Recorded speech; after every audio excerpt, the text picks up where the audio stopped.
Olá, leitores, tudo bem com vocês? Hoje eu vim contar como foi a minha experiência ao ler o livro Psicopedagogia Clínica Institucional da Alice Beatriz Bastos. Então, vem comigo.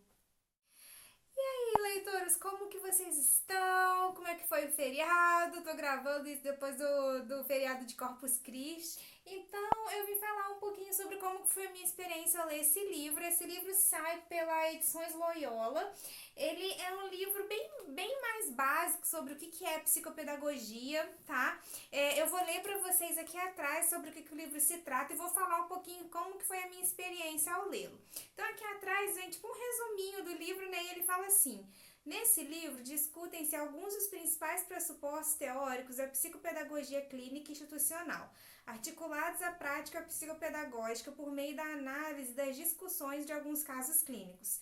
Ressaltam-se o papel da supervisão para a formação do psicopedagogo, a importância da escuta psicanalítica e o processo de construção singular do diagnóstico por meio da formulação de diferentes hipóteses. Discute-se ainda a complexidade da intervenção integrada com o paciente, família e escola. A obra é destinada a psicopedagogos, alunos do curso de especialização de psicopedagogia e profissionais interessados no campo da educação, psicologia e psicanálise. Então, assim, pessoal, ele é um livro meio básico sobre o que é a psicopedagogia. Ele começa introduzindo a psicopedagogia aqui no primeiro capítulo, na introdução. Ele vem uma breve contextualização aqui na parte 2, uma breve contextualização da psicopedagogia, aí vem o processo de construção do diagnóstico psicopedagógico, o olhar e a escuta clínica psicopedagógica. Então ele vem dando os passos, né? O que é a psicopedagogia? A psicopedagogia, ela trabalha com as dificuldades de aprendizagem, tá? Ela pode trabalhar tanto em escola, né, que é a psicopedagogia institucional, como a clínica, que é a que você trabalha em consultório. Para se formar um psicopedagogo, você tem que fazer uma pós na área. E depois que você conclui a pós em psicopedagogia, você pode, se você fizer a pós em psicopedagogia clínica, você pode clinicar. E se você fizer só em psicopedagogia ou em pedagogia, você vai trabalhar geralmente em escolas, tá? A psicopedagogia institucional, ela é para você trabalhar em instituições. Mas também não só em escolas, mas ela envolve empresas que fazem seleções de RH, né? Que tem um sistema de seleção de funcionários um pouco mais complexo. Você também pode trabalhar nessa área.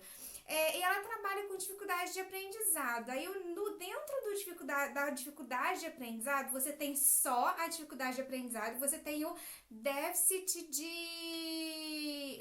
cognitivo, né? Que é quando a pessoa, o aprendiz, né? O aluno ou o profissional tem algum tipo de déficit cognitivo, que seria alguma deficiência, alguma falta ali, tipo, alguma síndrome, né? Que aí já é uma coisa biológica. A pessoa nasceu com aquela síndrome ou com aquela deficiência que traz um atraso no aprendizado. Ou você tem só a dificuldade de aprendizagem, né? Que aí é quando a pessoa não consegue, por exemplo, não consegue aprender direito a ler, ou tem muita dificuldade em aprender matemática, algum tipo de dificuldade de aprendizado. É isso que a psicopedagogia vai trabalhar, né? De uma forma geral, a gente diz dificuldade de aprendizado, mas tem diferentes motivos para que ocorra aquela dificuldade de aprendizado. Quando não é um motivo biológico, que é o déficit cognitivo, né, que é quando existe alguma síndrome, como por exemplo a síndrome de Down, né, que você tem ali a pessoa com um atraso de aprendizado por causa de um motivo biológico, pode ser um motivo ambiental, né? Ou porque não tem condições, um local para estudo adequado em casa, ou porque falta alguma coisa ali que, ou na casa, ou na família, ou na própria escola, que dê condição para que aquela criança realmente aprenda, ou criança ou adulto, porque o meu foco de estar estudando a psicopedagogia é trabalhar com dificuldade de aprendizado na fase adulta, tá? Que aí na fase adulta a gente vai lidar também com coisas que vêm da escola, com com déficit de coisas que vieram desde a época escolar, né?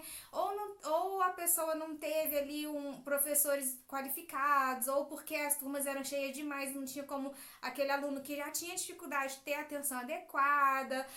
Vários motivos, gente. Dentro da dificuldade de aprendizado, existem milhões de motivos, né, para que aquela dificuldade apareça. E aí eu marco muita coisa, né, no livro, partes assim, olha, que tá falando de uma pesquisa, ela cita uma outra autora, então assim, eu marco bastante, porque depois que eu termino a minha leitura, eu volto e releio só as partes que eu marquei, porque são as partes que eu considerei mais interessantes ou mais necessárias de que eu lembre depois, para eu poder memorizar melhor. Então, as partes marcadas eu releio, tá? E aí, uma das coisas que eu mais gostei aqui no começo é a diferença que ela faz de preguiça para dificuldade de aprendizado. Muitas das pessoas que vão parar em consultas com psicopedagogos, né, principalmente crianças, elas são taxadas de preguiçosas, rebeldes, que não gostam de estudar, que não querem estudar, mas existe uma diferença extremamente grande entre preguiça e não gostar de estudar ou de ser rebelde com a dificuldade de aprendizado. Na verdade, todos esses adjetivos negativos que a família e às vezes a escola costuma rotular o aluno, são sintomas de uma dificuldade de aprendizado, porque é muito mais fácil para o aluno ficar rebelde e dizer que tem preguiça ou se negar a fazer do que admitir que ele tem dificuldade de fazer aquela atividade. Então, às vezes, o rótulo da preguiça e da rebeldia na criança, na hora do estudo, é um sintoma de que ela tem uma dificuldade de aprendizado. Então, é muito delicado e até perigoso para a família e a escola taxar uma criança de preguiçosa quando na verdade o que ela tem é uma dificuldade de aprendizado. Só que o que acontece? A família geralmente não entende isso e a escola, quando não tem profissionais, pedagogos ou professores bem treinados ali, eles também não vão conseguir detectar. Porque existe uma diferença entre a criança realmente não gostar de estudar e ser rebelde, né? E ser preguiçosa, é quando a criança não tenta fazer nada, não faz nada desde o comecinho. Agora, quando a criança tenta, ela senta ali para estudar, mas ela acaba não fazendo, quando ela não consegue focar, quando apesar de às vezes até de apanhar dos pais o que é errado, ou ouvir muita gritaria, ou assim, sabe, daquele caos que os pais tentam obrigar a criança, fazem a criança sentar ali na mesa e ficar horas tentando fazer o dever e a criança não faz isso, não é preguiça. Se a criança tentou fazer aquele dever e não conseguiu, isso não é preguiça, isso pode ser uma dificuldade de aprendizado. Para isso existem os profissionais da área para poder conseguir diferenciar, sabe? O que é realmente desleixo do que é uma dificuldade de aprendizado. De aprendizagem, desculpa. Então o livro ele fala um pouco disso, mas ele fala de uma forma mais básica, ele não aprofunda muito, até porque é um livro de 86 páginas, né? Nem caberia. E no final do livro, eles dão exemplos práticos de pacientes. Obviamente, eles devem ter mudado o nome, né? Eles põem só o primeiro nome de algum paciente, a idade, e descreve o que o paciente estava ali, quais são os sintomas e qual foi o curso tomado, né? Nesse livro aqui, a Alice, ela é supervisora de estagiários de psicopedagogia. Então, ela cita algumas consultas que as estagiárias fazem, né? No local que ocorrem essas consultas, eles têm salas com espelhos, daqueles espelhos que tem como ficar a pessoa atrás vendo o que está acontecendo na sala, mas quem está na sala não vê que tem pessoas assistindo. Por quê? As estagiárias, elas estão ali fazendo o trabalho de psicopedagogas, mas elas ainda são estagiárias, então a supervisora fica atrás daquele espelho acompanhando tudo que está sendo feito ali pela estagiária. O paciente não sabe, né? Ou na verdade não fica muito. Ela não diz especificamente, mas eu creio que o paciente não sabe, ele tá ali interagindo com a estagiária e daí ela faz as técnicas psicopedagógicas, ela faz a avaliação, primeiro conversa com a família, primeiro conversa com o paciente, inicia ali o processo de avaliação e depois dá a devolutiva, né, que ela fala quais são as hipóteses, as hipóteses disso está acontecendo com esse paciente, é isso, a gente tem um plano de ação que a gente vai dar uma continuidade para o tratamento e vai fazer isso é devolutiva. Pelo que eu entendi, na psicopedagogia sempre tem isso. Você tem ali de 4 a 8 consultas iniciais na qual você vai escutar o paciente e escutar a família sobre as queixas. Você vai fazer algumas técnicas ou você vai fazer alguns testes ali para você ir tentando descobrir, né, o que está acontecendo e vai levantar hipóteses. Depois que você levanta essa hipótese, você marca uma próxima sessão ali, né, ou a próxima atendimento com aquele cliente ou com aqueles pais, né. Se for de menor, você tem que também dar devolutiva para os pais, mas se for um adulto, por exemplo, você pode falar direto com o adulto. E aí você fala, tipo, quais foram as hipóteses que você chegou e quais são os possíveis, o que fazer depois daquela devolutiva, né? Quais são os possíveis, as possíveis intervenções ou tratamentos, né? Na verdade, se na psicopedagogia eles não falam muito a palavra tratamento, eles falam intervenção, que são as técnicas que você vai usar dali em diante para solucionar aquele problema, né? Por exemplo, se a criança tem problema para ler, o que você vai fazer quando você descobriu que a causa daquilo pode ser uma dislexia? Aí, se pode ser uma dislexia, você tem que encaminhar para a fonoaudióloga para poder realmente fazer ali o exame, né, os testes. Se a fono diagnosticar dislexia, daí o paciente pode voltar para você começar a trabalhar no aprendizado de novo, a alfabetização de novo, daquela pessoa que não conseguia escrever ou ler direito porque tinha aquele diagnóstico. Mas o psicopedagogo, ele não dá diagnóstico de dislexia, né? Ele tem que encaminhar para o fono é que faz o diagnóstico. Mas então, na devolutiva, né, com as hipóteses que o psicopedagogo levanta, é que você vai dizer para o paciente ou para os pais do paciente quais são os próximos testes ou as hipóteses ou as possíveis intervenções. Então, achei muito interessante o livro, é bem estruturado, mas ele não é difícil de entender, não é um livro super técnico, sabe? Eu achei muito bacana da Alice não exagerar com os termos técnicos nem tentar florear muito, porque tem alguns livros, assim, para estudo que a gente pega que parece que a pessoa que escreveu não queria que quem lesse entendesse, sabe? Ela escreve, tem alguns livros que não é o caso desse aqui, tá? Esse aqui ele é bem fácil de ser entendido, ele é um livro mesmo para estudo, mas foi escrito de forma clara e objetiva, mas sem os livros que a gente pega para estudar, gente, parece que a pessoa falou assim, vou passar aqui, tipo, 3 anos da minha vida escrevendo um livro que eu quero que ninguém entenda. Então, assim, esse livro, graças a Deus, ele é bem bacaninha, ele é fácil de entender. Eu ainda tô fazendo curso de psicopedagogia, mas eu não tô na pós, então eu ainda tô longe de possivelmente trabalhar, eu ainda não me decidi.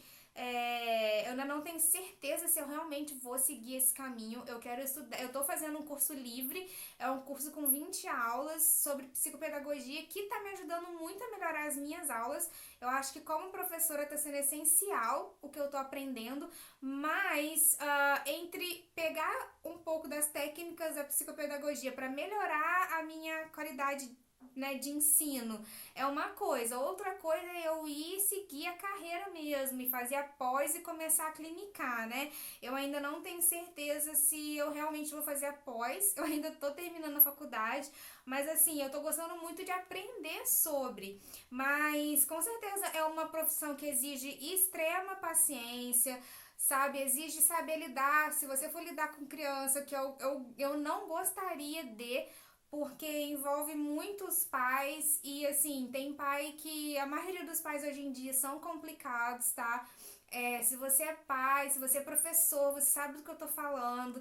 Tem muito pai que não gosta de ouvir a opinião das pessoas e leva no profissional, mas ignora completamente a opinião técnica de um profissional, às vezes leva a criança no psicólogo e, tipo assim, não tá nem aí porque o psicólogo falou, às vezes leva a criança num professor particular e não tá nem aí porque o professor falou, entendeu? Então, assim, hoje em dia lidar com pais é uma coisa que me faz duvidar, porque se eu não tivesse que se entrar na psicopedagogia, se eu tivesse certeza que eu não ia ter que lidar com os pais, eu com certeza ia fazer psicopedagogia e por isso que eu gostaria de fazer psicopedagogia para lidar só com adulto. Porque o adulto você resolve com ele ali, entendeu? Quando você está atendendo um paciente ou um aluno que é maior de 18 anos, você não precisa de um terceiro ali interferindo no processo ou de aprendizado ou no processo, no caso da psicopedagogia, no processo da intervenção para poder ajudar aquele aluno a aprender e a superar as dificuldades de aprendizagens. Quando você tem que lidar com os pais é muito mais complicado, porque às vezes a dificuldade de aprendizado do aluno vem por causa dos pais, porque tem muita confusão dentro de casa, porque não tem um lugar para estudar direito, porque tem briga, porque tem pai que fica comparando um filho com o outro. Então, muito do ambiente familiar interfere e às vezes causa aquela dificuldade de aprendizado, quando a dificuldade de aprendizado é comprovadamente, quando é comprovado que aquela dificuldade de aprendizado não é de motivo biológico, porque quando não é de motivo biológico, ela é de algum outro motivo, e geralmente é falta de um ambiente propício para aprendizado em casa, sabe? Então, assim, é muito complicado, ainda estou na dúvida, mas se você é professor e quer entender um pouquinho mais da psicopedagogia e o que fazer, como ajudar os seus alunos, né, em sala de aula que tem dificuldade, leia esse livro, faça um curso extra. Eu estou fazendo o curso livre na Estácio. Se você entrar assim no www.estácio.com.br, eu acho, não tenho certeza, tem lá uma abinha lá, cursos livres. São cursos que qualquer pessoa pode fazer, você faz online mesmo, são 20 aulas, explica muita coisa, eu tô aprendendo muito com o curso, então vale a pena, sabe? Vale a pena para melhorar as suas estratégias em sala de aula mesmo. E se você é pai e tem um filho, né, com dificuldade de aprendizado, leva no profissional, ajuda esse filho a superar, entendeu? Porque é possível superar, né, a dificuldade de aprendizado. Então vale muito a pena procurar um profissional, sabe? E é isso aí, pessoal. É isso sobre esse livro. Espero que vocês tenham gostado do vídeo e a gente vai continuar falando sobre livros e assuntos relacionados nos próximos vídeos. Tchau!